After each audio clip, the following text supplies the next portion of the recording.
I am somebody. I may be poor, but I am somebody.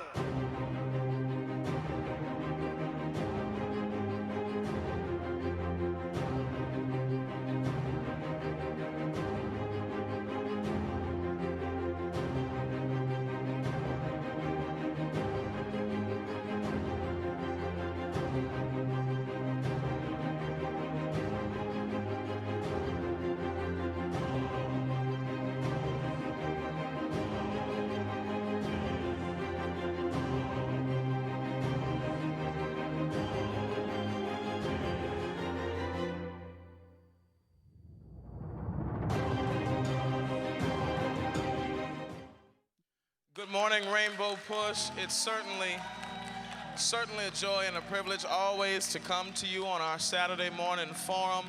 We are here in the main auditorium of the Rainbow Push Coalition, located at 50th and Drexel in Chicago's historic Hyde Park neighborhood.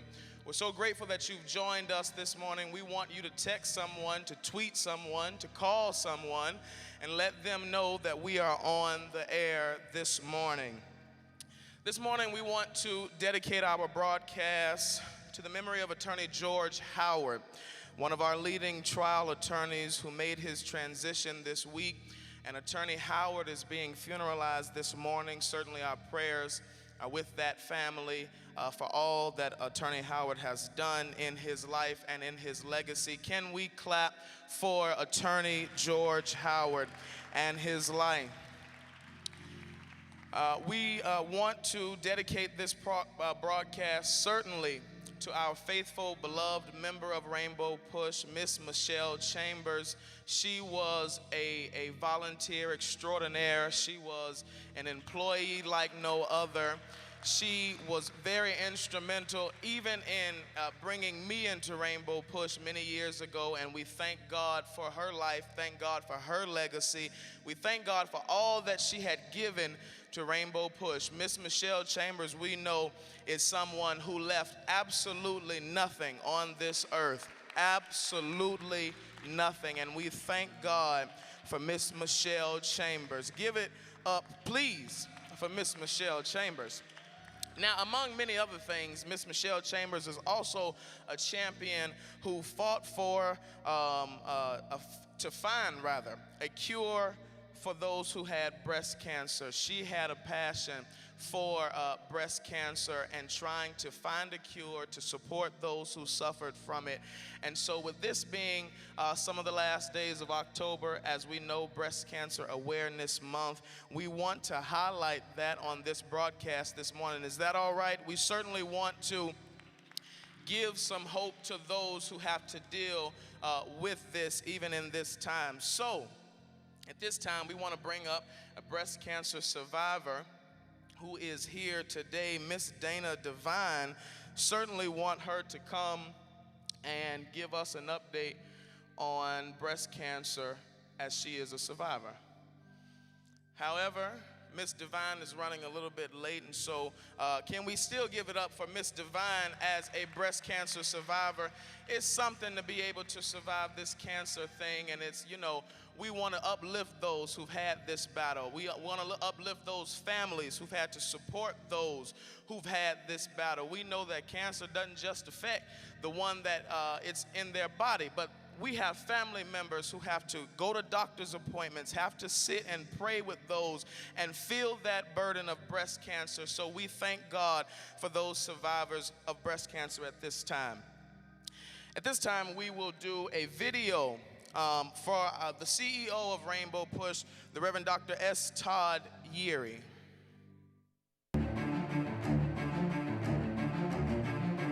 Hello again. Welcome to Due Process. I'm Todd Yeary. The clock is ticking as the nation waits for final action on President Biden's Build Back Better plan, which is intended to strengthen the social safety net. The final figure to be negotiated is much lower than the original amounts proposed by Budget Committee Chair Senator Bernie Sanders. Expected to be just shy of $2 trillion, the bill has been negotiated around key issues such as climate change and the environment, child care and child tax benefits, Medicare expansion, and education, including universal pre-K and HBCUs. It is the latter that continues to be of concern, even as there's a bit of uncertainty as to the level of funding for HBCUs that have been severely hampered due to the ravages of COVID-19. However, on Thursday afternoon, Congresswoman Joyce Beatty, chair of the Congressional Black Caucus, released a statement indicating that HBCUs were included in the final version of the negotiated bill, along with other critical agenda items that are important to the members of the caucus and their constituents. These include the child tax credits and housing vouchers. At this time, we don't have the specifics of what is included, and most estimates indicate that the HBCU provisions will fall well short of what is needed to address the historic disparities in federal funding for higher education institutions. But we will continue to monitor the progress of the negotiations around Build Back Better to ensure that what is built back is better for all of us and not just some of us. This week, hundreds gathered to call attention to the lack of investment in the investigation into Jelani Day's death, as the family still awaits some conclusive information concerning how Jelani was killed.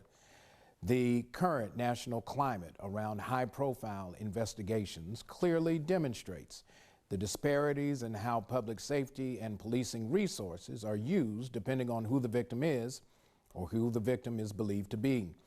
While the investigation into Gabby Petito's disappearance and death drew much national attention, the death of Jelani continues to require persistent follow-up and demands from those who now stand with the Day family looking for answers.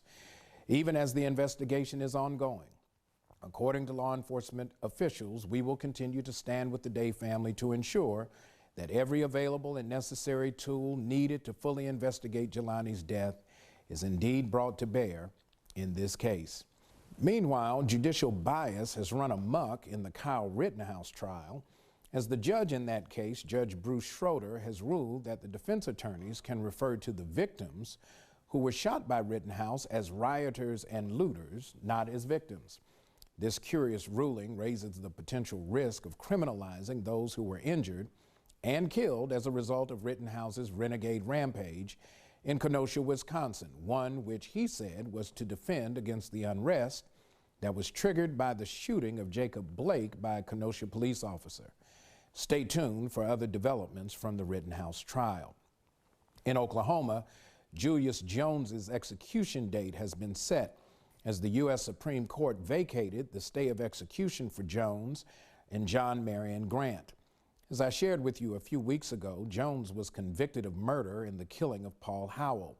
Juror bias and racial animus was evident in the deliberations, warranting many to call for clemency in Julius Jones's case. Now, all eyes are on Oklahoma Governor Kevin Stitt to see whether he will affirm the recommendation of the State Pardon and Parole Board to commute Jones's death sentence. The board met last month. However, the governor has indicated that he will await the conclusion of the clemency hearing scheduled for Monday before making a final decision. Claudette Colvin continues to live with the stigma of an arrest record almost 70 years after she refused to give up her seat on an Alabama city bus. Ms. Colvin, now 82 years old, refused to relinquish her bus seat 9 months before Rosa Parks did likewise. Ms. Colvin, who was 15 years old at the time, had been chided to get off the bus by white riders and refused. She was the first person arrested and charged as a juvenile. Claudette Colvin was one of 4 named plaintiffs in the star witness in the Supreme Court case Browder v. Gale. Now she is fighting to have her juvenile record expunged. While the expungement would be appropriate for Ms. Colvin, she says she is doing it so that her grandchildren and great-grandchildren would know that she stood for something that changed all of our lives. Rainbow Push Coalition will stand with other civil rights organizations in support of Ms. Colvin's petition for expungement. It is the least we can do for her as she tells the story to our grandchildren and great-grandchildren that she did something good for all of us. Finally, October is Breast Cancer Awareness Month, and the Rainbow Push Coalition stands in solidarity in the fight to defeat this deadly disease. Each year in the United States, about 255,000 women get breast cancer and 42,000 women die from the disease. Though uncommon, men also get breast cancer, with about 1 out of every 100 breast cancers diagnosed in the U.S. being found in men. Most breast cancers are found in women who are 50 years old and older, but breast cancer also affects younger women as well. We encourage all women to have informed, proactive conversations about breast cancer, know the benefits of early detection, as well as your family history to help inform prevention, diagnosis, and intervention. To those who work every day combating breast cancer, thank you for your work. And to those who are battling breast cancer and those who are survivors, thank you for your courage. You show all of us how to keep hope alive. I'm Todd Yeary, and that is this week's Due Process. Thank God for our CEO, Dr. S. Todd Yeary, always profound in his remarks. Thank God for that due process. While that video was going on, I want you to know that Miss Dana Devine did slip into the room, and we want this breast cancer survivor to tell her story and to give us an update as to what that looks like. Miss Devine, we welcome you. Good morning. Always a great opportunity to remind folks that early detection saves lives, period. I was very happy to hear him say that men get breast cancer too, and that's on the rise, which to me indicates that there may be more environmental factors involved. Okay, so yes, I am an 11-year breast cancer survivor, and yeah, woo! Hallelujah, you stop like counting, but then I guess today I was like, yeah, that's 11 years. And I'm absolutely sure that my survival success has a lot to do with the wonderful insurance I had at the time. And I had everything you need to survive. I had the team approach, the oncologist, all the doctors that sat at the table and decided what was gonna be my best treatment. However, we know that Chicago is a city that is rampant in disparities, and that zip codes make a huge difference in this city. And if you don't live in an area where you have a quality breast cancer facility to get your mammogram, unfortunately, those have long repercussions. Okay, so you're going every year, but your little facility is on the corner, and the lady who does your diagnostic does elbows and feet and backs and ears. You have to go to a facility where the tech is only looking at breasts. That makes a difference, because they've noticed, because when I went every year. I had gone in June, and I noticed just a little bitty lump myself just when I was shaving. I was like, nah, nothing. Call my doctor for a routine, go to routine every year, my OBGYN, and he said, no, I don't feel anything. I said, I know I didn't feel anything, you're right. And he said, but I'll tell you what, I'll give you an order for a mammogram just because I know you're nervous. And I had just been 6 months earlier. I called, said, yeah, I want to schedule a mammogram. They said, oh, I'm sorry, the next mammogram is in whatever the next year. It was October, they're like in January. Oh, wait a minute, something just popped up. Can you come in Tuesday? I was like, dang, I was going to have to go Halloween shopping for the kids.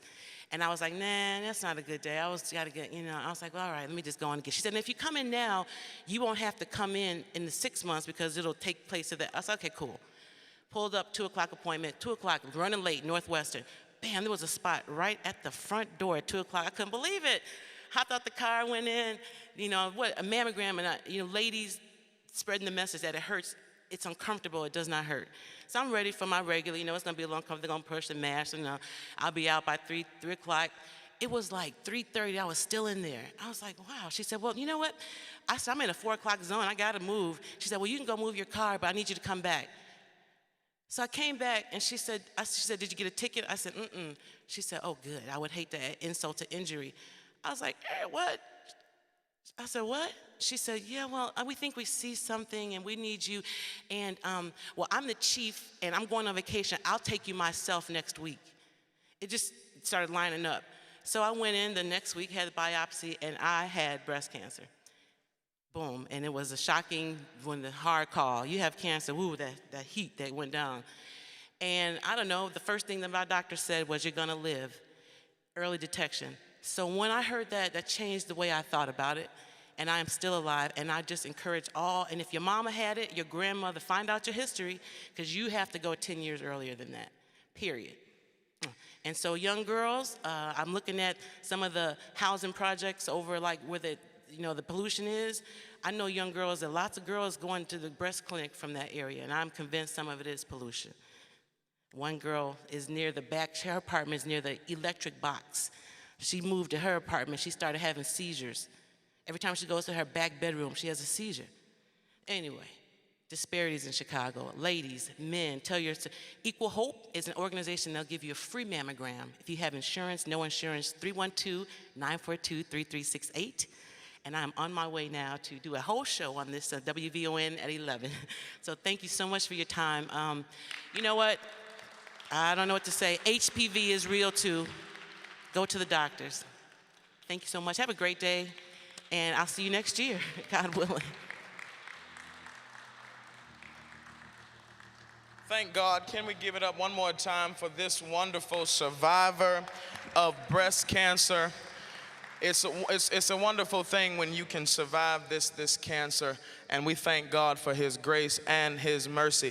Now, in 1967, Nina Simone released a song entitled, "I Wish I Knew How It Would Feel to Be Free."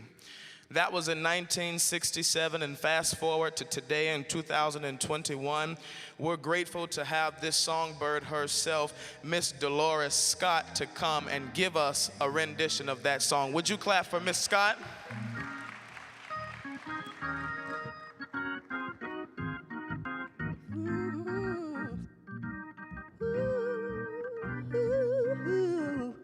How it feel to be free. I wish I knew how it feel to be free.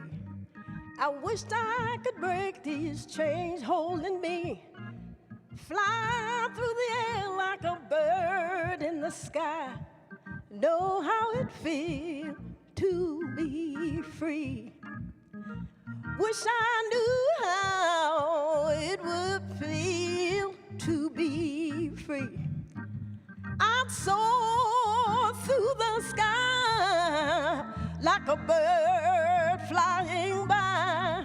I'd climb over the mountain like a bird in the sky. 'Cause I'm glad I know how it feels to be free. I thank Reverend Jackson for freeing a lot of us. Nita didn't write this part, but you gotta thank him while he's here, 'cause he is allowing us to soar through the air like birds in the sky. Thank you, Reverend Jackson, for letting us know how it feels to be free. Can I say, oh, freedom, oh, freedom, oh, freedom over me and you, and you.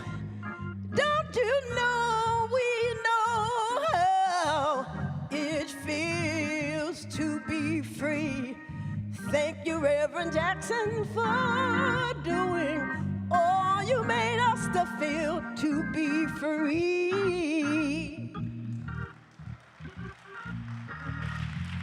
Thank God, Miss Scott. Thank you for Miss Scott. Come on, keep clapping for Miss Dolores Scott. I may be just a little biased, but I love it when Miss Scott can come and render a selection on our Saturday morning forum, because she's so eloquent in her song. And we thank God for Miss Dolores Scott. And we thank God for knowing how it feels a little bit in 2021, how it feels to be free. And I love that she said thank you to Reverend Jackson for leading this way, paving this way, and allowing us to see how it feels to be free. In that same breath, we want to switch gears to shine a light on our Haitian relief, certainly on our brothers and sisters of Haitian descent. as we broadcast live from Chicago, Illinois, which was founded by a man of Haitian descent. We do not want to forget about our brothers and sisters of Haiti, Haiti being the first group of free African people in this world, and so we owe a debt of gratitude to Haiti. And so I'm very excited now to introduce our next speaker. Judge Lionel Jean-Baptiste is going to come and give us an update as to what is going on with our Haitian brothers and sisters. We're grateful for him. He has another young man with him that he will introduce. Judge Baptiste, we welcome you, certainly.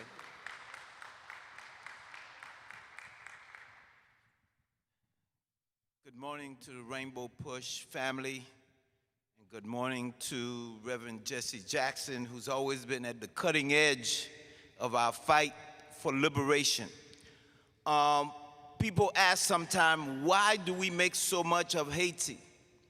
Well, Haiti is our Israel, brothers and sisters.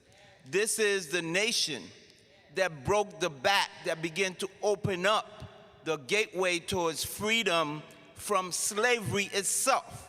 So from 1791 to 1804, Haitians led a revolution, a protracted war, and defeated one of the most powerful armies in the world, the armies of Napoleon. That was under the leadership of Toussaint Louverture, who they eventually captured. But even when they captured Toussaint, they thought that they were doing something. But Toussaint was replaced by his lieutenant, Dessalines. And Dessalines had this approach that it would be freedom or death, and led the fight that brought about Haitian independence on January 1st, 1804. And you have to understand that the moment 1804, it wasn't until some 60 years later that the United States would emancipate the Africans who were enslaved here. It would have been some years before liberation would take place in Latin America for Africans. But the Haitians themselves were so resilient and so intense that the United States organized an embargo against them. They did not recognize Haiti at the time of its independence. It took 58 years. And Reverend, it was on the eve of the Emancipation Proclamation that Lincoln finally recognized Haiti in 1865. So it is important that we understand the struggle Haiti had to go through. It was isolated for 58 years. Nations were organized against it. It continued to survive. Then, on top of that, brothers and sisters, after Haiti liberated itself, France came back some 20 years later after Haitian independence with an armada of boats, gunboats, and demanded that Haitians pay reparations for freeing themselves back.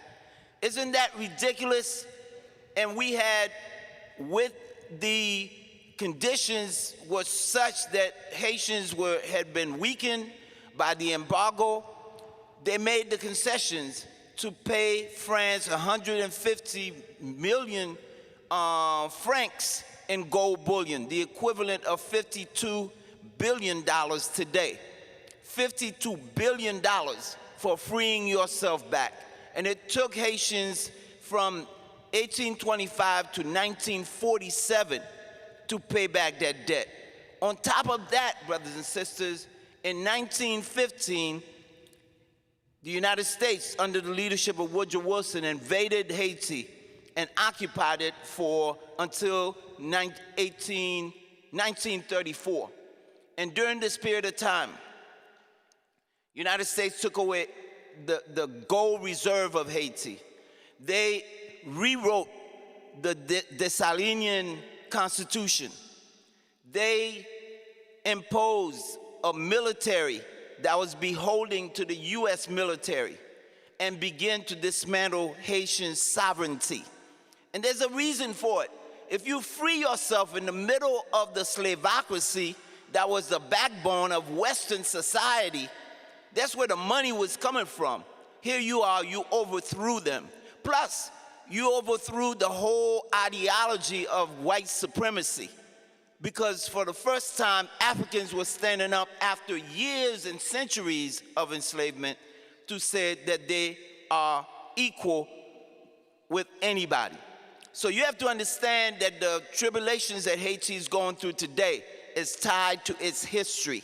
And until we collectively stand together with Haiti, it will continue to wage that fight.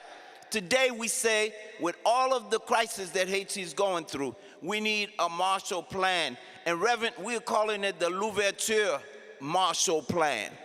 The L'Ouverture Marshall Plan includes the leadership of Haiti, the sovereignty, so that it can lead the way.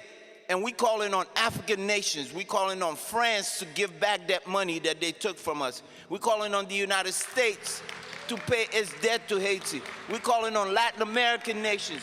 We're calling on African nations, because it was through Haiti that the African spirit was resurrected. So we know that the fight is going on. We know it's protracted, and we know that we're going to persevere, because we are not going anywhere. It's freedom forever. Thank you very much.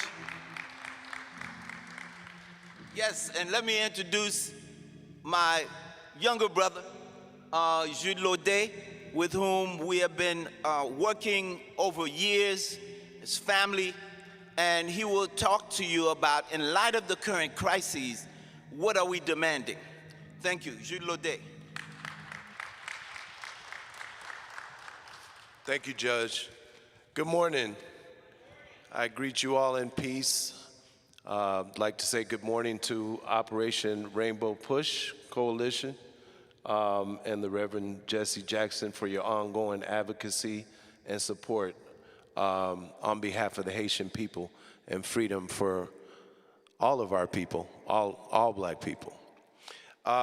I am a member of the Coalition of Haitian American Organizations here in Chicagoland, and we do have a list of demands in addition to the Marshall Plan, which we know will be an extended effort, prolonged effort that we must stay the course on.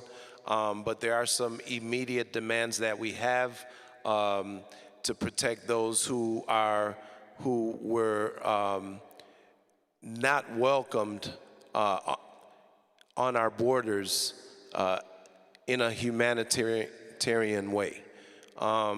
So they're in danger, and we just want to make sure that we're clear on the demands that we have.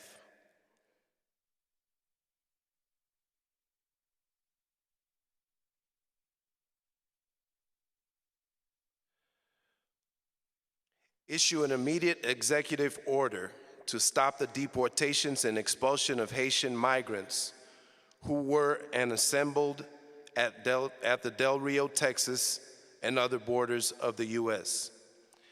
Grant the Haitian migrant free legal services to apply for political asylum and other support that they are seeking. Provide humanitarian support for the Haitian migrants as they await processing in the form of food, clothing, shelter, and health care.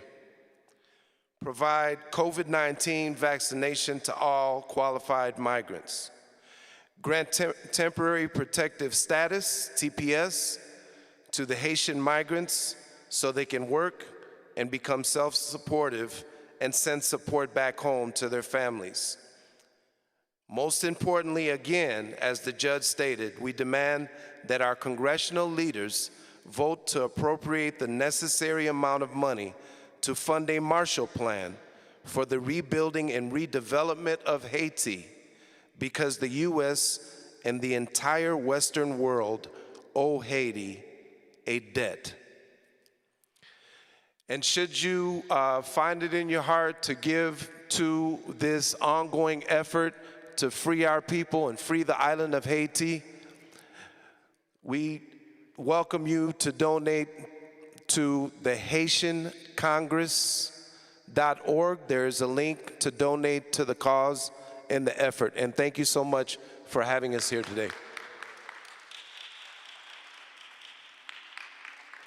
Certainly thank God for that Haitian update. Can we give it up for these young men again for keeping us abreast as to what is going on with our Haitian brothers and sisters. Listen, there is a student movement going on all across this state of Illinois, championed by our founder and our president, the Reverend Jesse Lewis Jackson Sr. And so we want to make an appeal to students that if anything is going on at Southern Illinois, at Western Illinois, Northern, Eastern, at the University of Illinois, we want to be sure that you all understand that you can meet us. We want you to meet us here at 930 East 50th Street at Dr. King's workshop at the Rainbow Push National Headquarters, because there is something for students to do. I don't hear you all. You all can clap for students as well.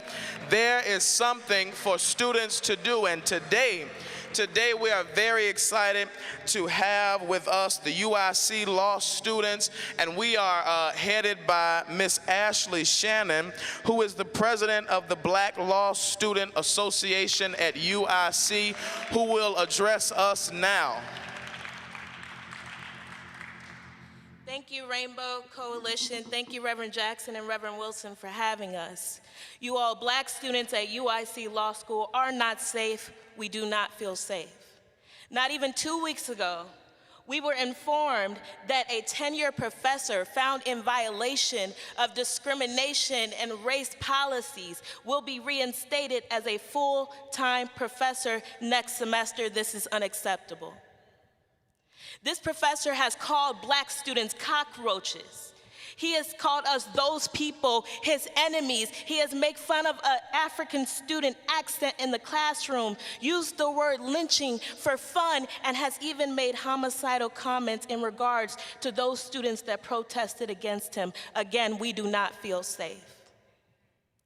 Students have come together to write demands for the law school, starting with the termination of this tenure professor, stating that tenure is not immunity for discriminatory practices.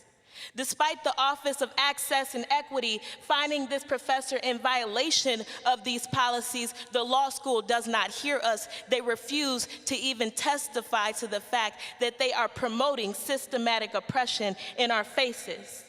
Despite the fact that they made a pledge last year to become an anti-racist institution, they are not striving each and every day to uproot systematic oppression when it shows its ways in the hallways of our very institution. Black students do not feel safe.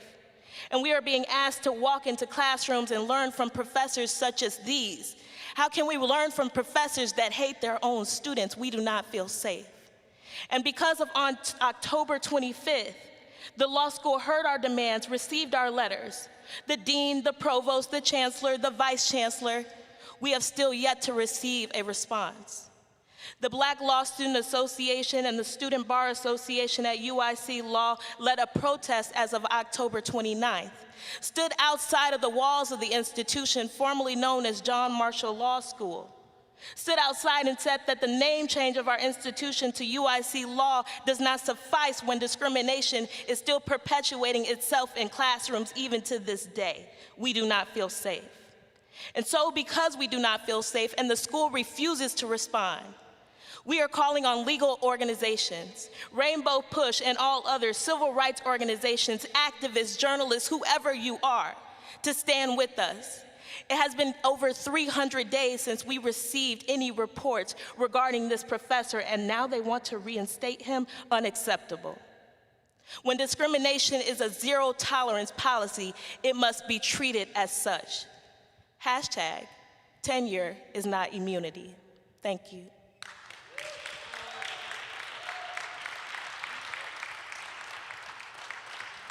Thank you for that update from UIC law students. I'm telling you, there is a student movement across this nation, and we want to be sure that students know that you can feel safe. Here at the Rainbow Push Coalition, there is a platform for students here at Rainbow Push, and we thank God for these brave UIC law students who did not think that it was too far from them to address this on this national platform, and we want to thank them. We certainly want to support them, and we thank God for them. Can we applaud these brave UIC law students, these black women that are coming to be in law in this nation? We want to support these black women to be our next lawyers in this nation.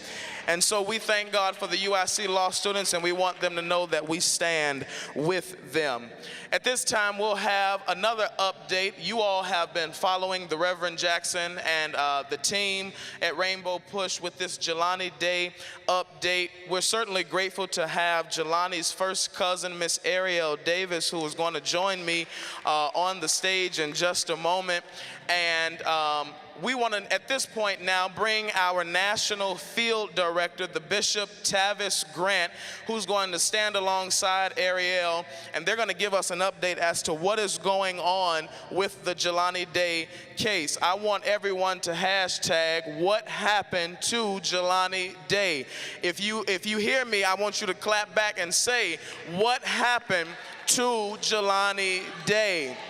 And we want Bishop Grant and Ariel to come and give us an update at this time. Let's give it up for the work of Reverend Jesse Jackson and the Rainbow Push Coalition. I am so honored and privileged to have this family member. This family has shown a great deal of resilience and strength and tenacity. And so I want her to have an opportunity to speak to not just America, but to the whole world. Give it up for Sister Ariel as she comes now. Clap, clap. First, I just want to say I'm honored to be here, honored to have Rainbow Push behind me and my family with my cousin Jelani. This has been very, very heartbreaking, and all of our lives have instantly changed. If Jelani were here, first I'll start with this. I am a writer, and I write, and things come to me. And I wrote, and I felt as if Jelani was moving through me, and he wants us to keep pushing, keep moving, and find out what happened to him. It doesn't make sense, and even, yesterday, I don't know if you guys seen an update where Peru and LaSalle are saying that they handed their files over to the FBI. If you follow my Aunt Carmen, Bowden Day, on Facebook, she's stating that the FBI is still not involved. They're just trying to put themselves in front now to make it as if they are doing their job. So all the help we're getting, everybody keep hashtagging everything. I know that Reverend and Bishop have a march coming up again, so if any and everyone, you tell a friend, tell another friend, and we can just keep making this movement powerful, because I am tired of seeing our black people gone missing without a cause of what is happening. So, again, thank you. Let's give it up for her one more time. I want to thank you, those of you college students, elected officials who marched with us this week. Over 500 people marched with us from all over that region. I want you to go to rainbowpush.org. We'll be announcing our next move this coming week right there at the university where Jelani went to school. I want us to give a round of applause to Carmen Day, Jelani's mother, who has been on the front line. And Reverend Jackson led a delegation of us from one site to the next site to the next site to see for ourselves how incompetent and the malfeasance of these law enforcement agencies. And I want to thank Congressman Bobby Rush, Congressman Danny Davis for stepping up and demanding federal intervention and federal involvement from the Justice Department to the FBI in this case, because you must see it for yourself. It doesn't make sense, as Ariel said. You must see it for yourself. This was not a suicide, it was a homicide. And it's important that we get to the bottom and get to the facts and get to the truth. And so go to rainbowpush.org right now and click that tab, and you'll find out more about Jelani Day. We want to thank Attorney Barbara Arnwine and Transformative Justice for staying on the case for the Ahmaud Arbery case. We're so close to a jury. We're so close to justice. I want to thank Betty Magnus for leading a delegation there in Brunswick, Georgia, representing Rainbow Push and Chicago. Give it up for Betty Magnus, one of the hardest working persons we have on our national staff. This week, I'll be in Kenosha. I'll be in Kenosha this week for the trial of Kyle Rittenhouse, a domestic terrorist who went to a public gathering where people were exercising their First Amendment right to protest and free speech and kill people, and who has been given special treatment to the degree that the judge has said that the victims that were murdered, the victims that were maimed, cannot be called victims in the courtroom, but they can be called rioters and looters.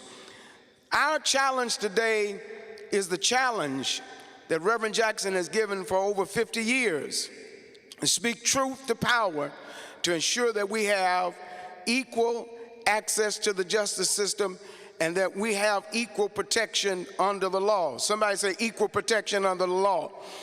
And so whether it is Haiti, whether it is Kenosha, whether it is Danville, whether it is Peru, this fight continues. And what is so amazing is how it empowers people. And so I want you to join our allies and our chapters and our satellites in the Midwest this week. We're going to be focusing on this trial in Kenosha, Wisconsin, and we want justice. Carmen Day said something to us this week that Reverend Jackson echoed, and each one of these sites, she said, see it for yourself.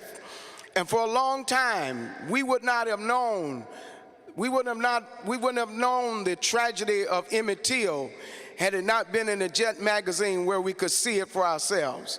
We would not have known about 5,000 lynchings all over America had we not been able to see it for ourselves. We'd have never known about Trayvon Martin being killed over some Skittles and a can of tea had we not seen it for ourselves. We would have known that Tamir Rice was shot with a toy gun in his hand had we not seen it for ourselves. We wouldn't have known Rekia Boyd was shot by an off-duty police officer had we not seen it for ourselves. We would not have seen the tragedy of Anjanette Young had we not seen it for ourselves. We would not have seen Devon Gregory or Breonna Taylor or George Floyd, and we're still not finished because we haven't seen it for ourselves to have the George Floyd Justice Act passed. Well, guess what? We're going to stay in the fight. We're going to stay on the front line until we see it for ourselves. Justice for black and brown people, because our lives matter. We're going to fight. And the person who has fought for over 50 years to make sure we see it for ourselves has just celebrated his 80th birthday here in the city of Chicago. We are in love with Jesse Louis Jackson. I said, we are in love with Jesse Louis Jackson. I said, we are in love. Let's give it up for our national president and founder, Reverend Jesse Louis Jackson. I am somebody. I am somebody. I am somebody. Respect me, protect me, never neglect me. My mind is a pearl. I can learn anything in the world. If my mind can't conceive it, my heart can't believe it, I know I can achieve it. I am somebody. Down with dope, up with hope. Down with dope, up with hope. Stop the violence, save the children. Stop the violence, save the children. Keep hope alive. Let me hear you scream. I'm delighted to see you here today. I want to thank my brother Cameron for his excellent work. Give Cameron a big hand. Let me say this to you, UIC students. There's an uprising in our country today. I think it's been missed by the media so far. I'm leaving today going to Howard University, where students have been For instance, 15 days because they have mildew and mold in the classrooms. And the president is making the mistake of threatening to arrest them. He's going to make a big mess bigger if he does that. He should be taking the position that black colleges everywhere are in trouble. He should be speaking for black colleges, not speaking for the administration. I'm upset today because we have put Haitian policy in the hole. Haiti is the creditor, we're the debtor. So Haitian is the creditor. Haitians are the creditors. We're the debtor. We're the debtor. Oh, Haitian. In around the turn of the century, when U.S. was fighting for its freedom from Britain, Haitian troops under French command led the fight in Savannah, Georgia, to free Georgia. Liberation of Georgia led to the freedom of the Louisiana Purchase. All the land west of Mississippi, 900 acres of land. So Haiti was there when we were not yet a nation. Don't stop there. When Haiti defeated Napoleon in Haiti, the heralded general of that day, its first free African nation in the world was Haiti. First free African nation in the world was Haiti. All of Africa was under colonialism, British colonialism, or French, or German, or Dutch, or Portuguese colonialism, or Spanish colonialism. All of Africa was under colonialism and engaged in the slave trade on the west coast of Africa. African Americans were in slavery, had been there 157 years when it came to the Constitution in 1777. 20 years at that time in slavery. Now Haiti drew the envy of the white world. They felt that blacks everywhere would follow Haiti's lead. They said that blacks everywhere would revolt, and they did in some measure over a long period of time. Haiti set the pace. Haiti was the light of the world for black people. And because of that, they've never forgiven Haiti for fighting back for freedom. And we of all people must stand up for Haiti because the stakes are at hand. You're going to hear more and more about Haiti from Rainbow Push. We're going to make Haiti to America what we made Mandela. I went to South Africa in 1976, and it took me a long time to get Mandela as an issue in the American public. And finally, Randall Roberts and others picked it up, and Haiti, Mandela became the thing to do. Haiti must become that. Haiti is the poorest nation in the Western Hemisphere because of guaranteed poverty. You cut off trade to Haiti. Why? Because every home run Babe Ruth ever hit was made in Haiti. Baseball made in Haiti. Haiti, we should be putting business in Haiti. Blacks who have businesses, small manufacturers should be in Haiti. So we must build. We must rebuild. Haiti. Haiti is our home. Haitians are not foreigners. They're family. You don't know how many of us came through Haiti. Columbus never got to America, as we know. Columbus got to Haiti. And everything west of that, he called America. He called them Indians because he thought it was an Indian. He was really lost. And I submit to you, my brothers and my sisters, that in Columbus's journey to America, there was something called by the Catholic Church at that time the Treaty of Discovery. And so they say he discovered America. He found it. Found 32 million Indians here, Native Americans here. He didn't discover them, he found them. And when they got through in 20 years, they'd kill all of them, reduce them to movie spectacles. And we must fight for Native Americans in the same tradition. When America talks about terrorism in Eastern Europe, we're the biggest terrorist country. We wipe out Native Americans, act of terrorism. Enslaving African Americans, terrorism. We understand terrorism, and the reason why the incompletion of the I want you to hear this now, of the Civil War, strange thing happened. The South was beating the North. As far as Antietam, Maryland, they switched their headquarters to Richmond, Virginia, 100 miles from Washington. They were in Gettysburg, Pennsylvania, north. They were north of Washington. They were south of Washington. They were in Richmond, Virginia. And when all that happened, Lincoln freed us. So those he could free. 200,000 joined the Union Army. Blacks beat the slave masters back. It must have been humiliating for those who had been slave masters to see blacks in the Union outfits. Some of us, they killed many soldiers walking down the streets just because they were soldiers. It's World War II. Y'all follow me now? This is a little lesson today. Because what happened was and is that as we fight for our freedom today, it's all interconnected. How we treat Haitians, how we treat other Africans. All y'all look like Haitians to me. So we all look like Haitians. We all look like Haitians. Because we is. Yeah, now, my point is that when Haiti got free, it set the pace for Africans getting free everywhere. The idea that they had to pay France reparations is awful. Now, we fighting for reparations. No, we can't give them, the slave masters got reparations. We who got freed from slaves, they paid them for freeing us because they lost their property. They got property money for freeing us. So we did the same thing Haiti did. Don't think we're a superior group of slaves. Just talk to me, somebody. And so I'm urging you today to, when we say we're a massive movement meeting next week of Haitians here, right, Judge? Made Haitians everywhere. You ought to come here. What does Haiti mean to us? Well, do Sable, Haitian. First free African people, Haitian. In the world, in the whole world at that time, Haitian people. American allies in the independence war, Haitians. So Haiti is a creditor with the debtor. We're going to talk a lot about Haiti in the future. We went down last week to Peru, Illinois, to check on the thing of Brother Day. Now, let me tell y'all, they say he committed suicide. If you read newspaper, you see nothing.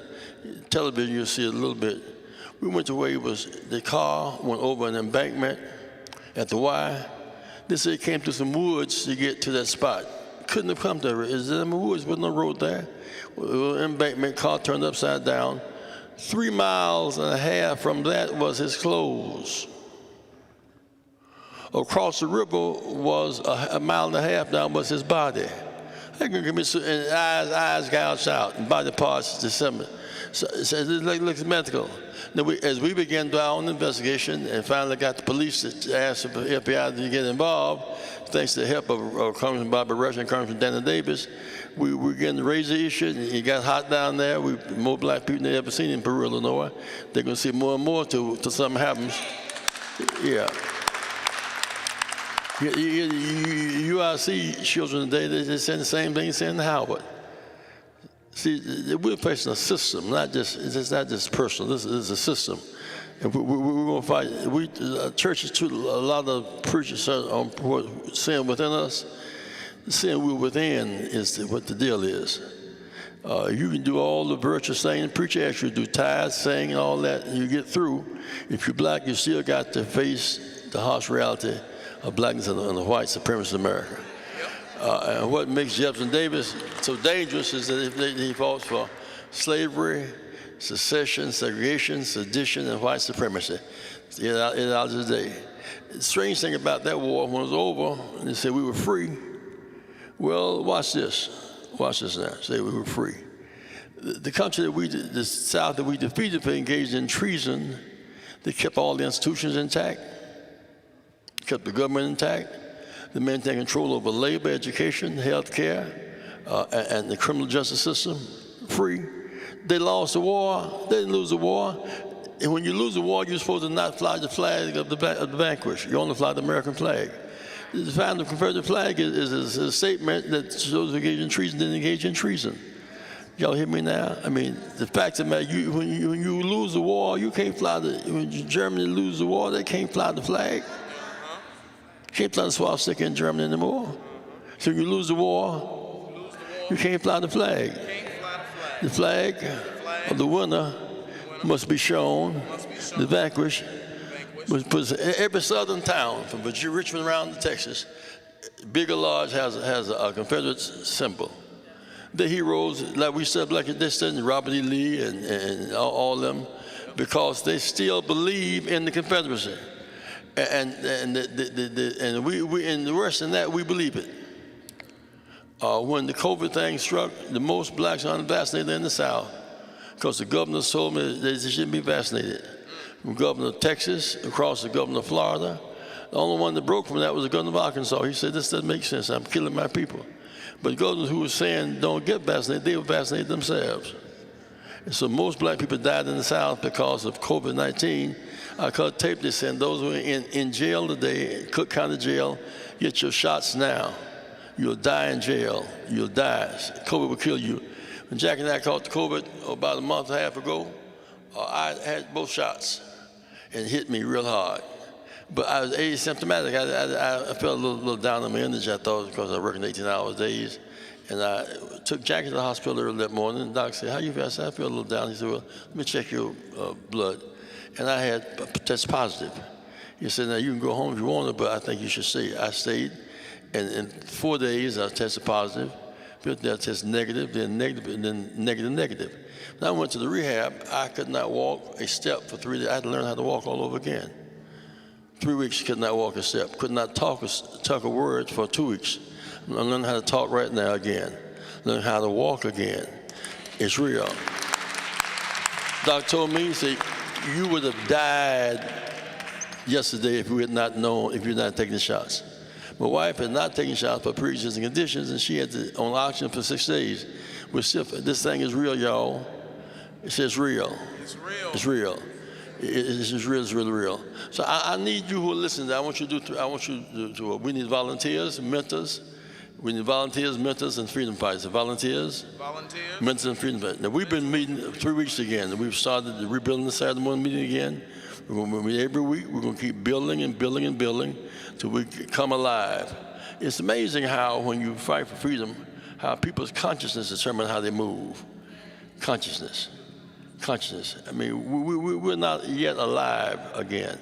We're still floating around, watching ball games and all that, and singing and dancing, hopping and skipping, and talking symbolic freedom. When you look at downtown Chicago, there's one building built by John Johnson, only building in downtown built by black Americans. You see the Loop, there's not a single building owned by black people down there. A single building built by blacks in the cities of America. Not access to capital, industry, technology, and deal flow. And they said we're going to teach our children the stock market game. The science of capital. One day we were at teaching this course. We had took a group down to Chicago Stock Exchange. One young girl, she wouldn't put on a T-shirt. We thought she'd been belligerent. She had a little raggedy blue jeans, raggedy. We didn't really bought them that way. So she said, I'm not going to put on the shirt. She said, why? She said, because when they be on TV, I'm selling, I want my Old Navy stock to rise. She'd learned something about the stock market. Ted Turner gave the UN $1 billion. He said, why? Ted, you was trying to show off. He said, no. You was trying to see in. He said, it's already all over the world. So why you give? He said, I went to sleep last night. I worth $1 billion. Stock split, I worth $3 billion. I gave $1 billion away because I never had it, never missed it.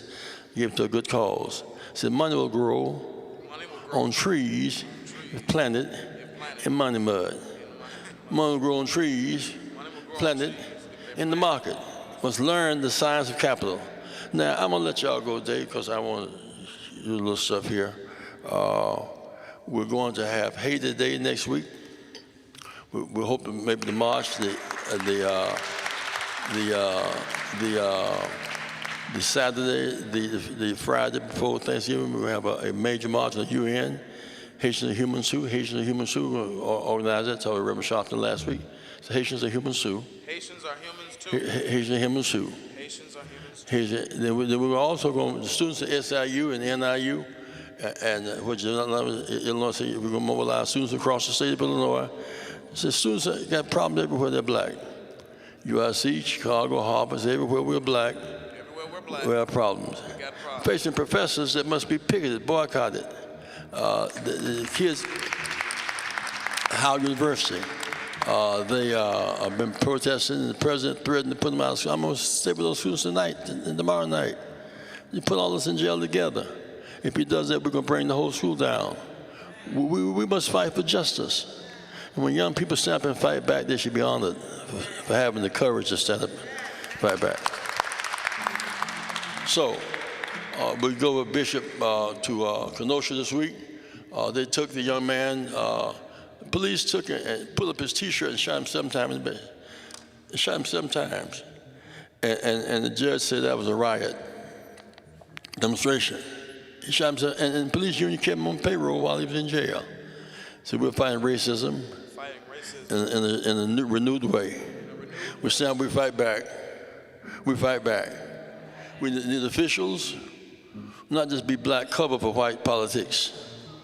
We can't have no more Oreos in high places. So no more Oreos, high places. Black politicians, must not represent white interests. President Howard cannot represent the Congress. He represents black people. We'll have a summer meeting of black students and black professors at Howard University sometime this fall. We must fight back. Black politicians must say, we've been trying to meet the Attorney General of the state, Haitian, and you say he's doing some things, you can't tell us what it is. Well, we need to know what it is that he's doing. Talk to me, somebody. So let me thank you very much. I am somebody. I am somebody. Respect me. Protect me. Never neglect me. Haiti, free now. Haiti, free now. Haiti, free now. Haiti, free now. Haiti, free now. I want to make this appeal to you as we begin to mobilize from the UIC School of Law one day pretty soon. We're visiting schools. We went to high school. Simeon, 2 weeks ago, the day I got to the hospital, I went straight to Simeon. 140 students were present out of 1,400. They've been threatened. That was not newsworthy. 140 attending school because the police did not provide them protection. Then I met with the students and said, I know the problem is. We've colored, said justice. Justice must not be colored. Must not be colored by anybody. By anybody. Black or white. Dangerous to color justice. Justice is indivisible. Have no color. Well, I mean that when blacks kill whites, it's jail time. Whites kill blacks, riot time. Blacks kill blacks, miller time. Like there's nothing about it. So 2 blacks were killed in 4 hours in the Simeon. They did not find the killers yet. It means we're providing a sanctuary for the killers. That's what it means. So I said, if a black student had a gun in his car, a gun in the locker, what would you do? Say, well, he's snitching, So if a white student had a rope in the car, what would you do? We tell it. We're not down the rope, we're down from dope and drugs and guns. I said dope, drugs, guns. Dope, drugs, guns.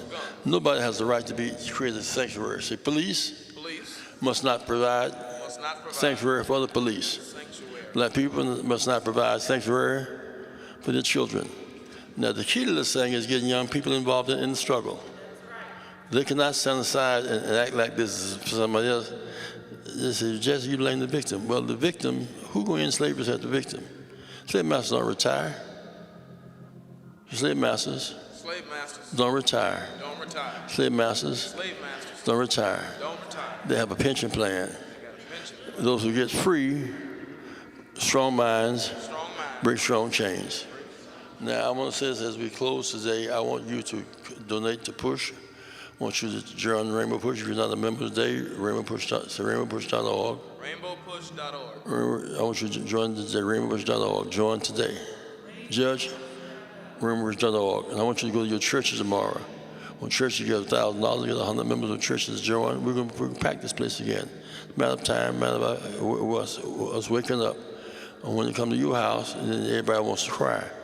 Say, the crisis precedes your house and succeeds your house. So if you would give a donation today, if you give $100 or more, please stand for Rainbow Push. If you're not a member, I want you to join. If you're not a member, Push, join today. If you're not a member, join today. If you're not a member, I can't breathe, stand. You're not a member of Rainbow Push today, stand. You can join today. You're not a member of Rainbow Push, stand. You're not a member of Rainbow Push, stand today. If you're not a member of Rainbow Push? Stand, not a member, stand. Yeah. Yeah.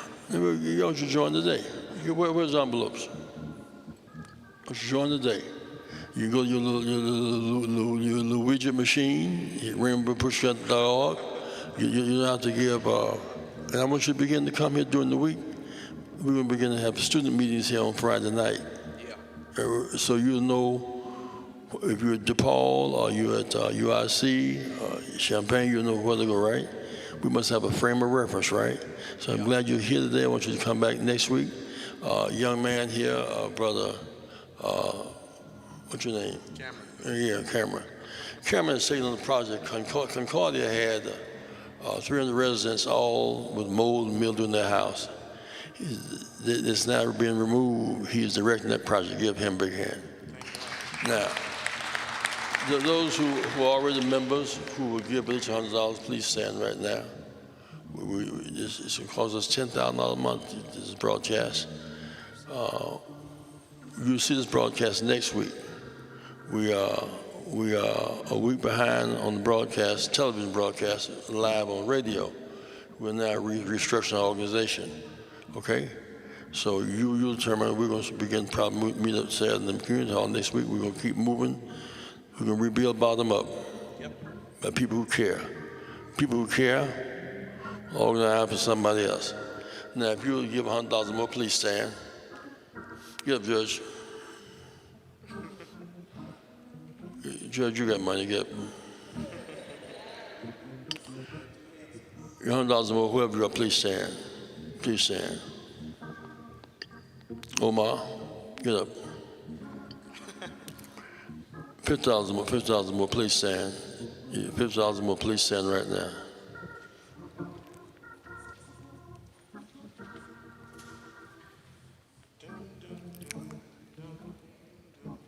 Push is on. Thank you, Omar. We need volunteers. How many of you will volunteer to be a Haiti organizer? Who will volunteer to be a Haiti organizer? Who will volunteer to be a Haiti organizer? I want to meet you, Reverend Judge. Haitians. We'll meet the Haitian leadership in the Evans Chapel in a minute, okay? Haitians, UIC students, meet us in Evans Chapel in a minute, okay? In the Evans Chapel, okay? Follow up for next week, okay? Can we count on you? James Cleveland wrote that song. Pushes on. There's Work for us to do. I can sing it, Reverend. Pushes on. Jam up to you. Let's stand. Let's stand. Can we count on you? Jason, won't you finish this while I stand? Pushes on. Frank Williams. Choices Frank's son did a little interview with me yesterday.